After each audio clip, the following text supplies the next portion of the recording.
Hey guys, in today's video I wanted to talk about something a little bit different. I think I've mentioned this in my videos before, I can't quite remember. But our family, moves a lot. And when I say a lot, I really do mean a lot. We move, for the most part, every 1 to 2 years. We've literally moved 15 times. Usually the follow-up question when people find out that we move so much is always, oh, is your husband in the military? He is not in the military or any like government-based job. He actually works in retail. He's worked several different management retail jobs, and retail tends to move people a lot. And we have had several different reasons, not just job reasons. So I definitely wanted to talk about the pros and cons of moving so frequently. We haven't been to a ton of states, but we've lived in more states than the average Joe. So I thought it'd be fun just to sit and talk about the pros and cons for my personal opinion, and I asked my husband too, and he kind of contributed to this little list as far as just the pros and cons of moving so often. Alright, let's go ahead and get started. I have all my lists over here. So I've got, for pros, I've got 6 things, and cons, I've got 5 things. Which it's good that there's at least one more of the pros, because, I mean, you kind of have to have the right personality to move this often. You have to be willing to accept change and things like that. That's for sure, which me and my husband take change pretty smoothly, and our daughter's gotten used to it as well. So let's just go ahead and get into it. The number one that I have on my list is making new friends. Even though it can be difficult for me to put myself out there and talk to people. I'm not super shy, but I'm also not someone just to walk up to people and start a conversation and introduce myself. It kind of takes me a bit to put myself out there and meet new people. But it is a pro that you get to meet new people, and pretty much everywhere I've lived, I've made some good friends, and a lot of them I've stayed in contact with. So that's definitely a pro in my opinion. Number 2 is you get to discover new, like fun new things to do. What me and my husband like to do whenever we move to a new place is we'll either ask people around or Google what there is to do in that new area. And there's always something. There's always some fun thing that you can discover that's maybe nearby that the locals love to do. And so it's totally fun to be able to, especially if you live there for at least 2 years, it gives you some time to really like look into all of the things that there are to do in that area. And there have definitely been a lot of fun things in the past in different areas that we've been to, that have just been like new, different things that we never would have been able to enjoy if we stayed in one place.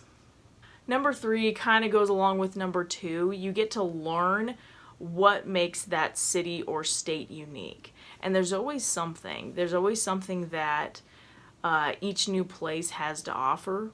And it's kind of funny because we technically don't travel that much other than moving. So if it weren't for us moving, we wouldn't travel as much as we do. We don't really go visit cities all that often unless it's like families there.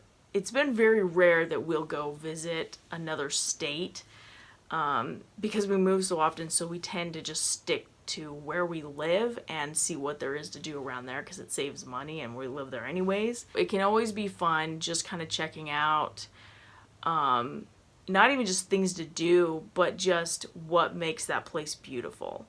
You know, maybe like some local parks, or maybe they do something special for 4th of July, just things like that. There's always something cool to see with each place that we've lived. Number 4 is probably one of my favorites. It's discovering new food/restaurants. So there have been many places that we've lived in where there's a higher concentration of a certain culture. Like, for example, when we lived in Glendale, California, there were a lot of Armenians and Greeks and people of those cultures, and so there was a lot of Mediterranean food. And I loved living there just for the Mediterranean style food, because that's like one of my favorite ethnic foods. And you get to discover, like, even if it's kind of very standard American food, like just discovering new restaurants. And I always love, because I'm vegan, so I love checking out what vegan restaurants a city has to offer. Sad thing is, sometimes where you live has literally 1 to 0 options, and that's just what happens sometimes. And then other places we've lived, there have been several vegan restaurants that I've been able to discover and go to, and sometimes occasionally a raw restaurant. Those are much more rare, but we definitely love checking out what restaurants are good in that area, and it's always good to ask people that have lived there forever. Number 5, learning about other cultures. Now, you don't have to leave the US to kind of get a feel for other cultures, because like I said, when we lived in Glendale, California, there were a lot of Armenians, and I got a feel for their culture. There was a grocery store that I loved going to that was literally owned and run by Armenians, and I loved shopping there. They had great prices, the people were super nice, and I just really enjoyed it. And then, as another example, when we lived in Delaware, there was a high concentration of Indians that lived there. And so you had a lot of like Indian restaurants and, you know, just the culture. You get to kind of have an idea. And I remember when we lived in Delaware, one of my daughter's best friends was Indian, and I got to kind of learn more about their culture through that girl, and it was just really fun. Like, I've loved learning about new cultures, and I haven't even had to leave the US. Number 6. This one's pretty cool because there's always pros and cons to every place we've lived. But I always have fond memories when I think back, and like me and my husband always like to reminisce about places we've lived. And it is just figuring out what your favorite things are about a place. Sometimes it can be the weather, it could be the kind of people that lived there, it could be that they had a lot more restaurants than some of the other places. Like, just being able to remember, like, man, I loved this about that place, and just kind of reminiscing and thinking about all those experiences that we had when we lived in those places. All right, let's move on to my cons list. Number 1, we will be starting with the most obvious and the most irritating, which is packing your stuff and moving it. Nothing in this world will make you want to liquidate your belongings more than moving it. There have been times when we have gotten down to almost nothing just so we didn't have to have very much to move. Like, we haven't kept most of our furniture for longer than we've lived in a place. Because in my opinion, the first thing to go are usually large furnitures. Like, we usually don't keep washer dryers. We very rarely keep couches. We've kept our table, but a lot of like the larger, bulky items are usually the first to go. Because they're just so annoying to move, and they usually end up sitting in storage for a bit and whatever.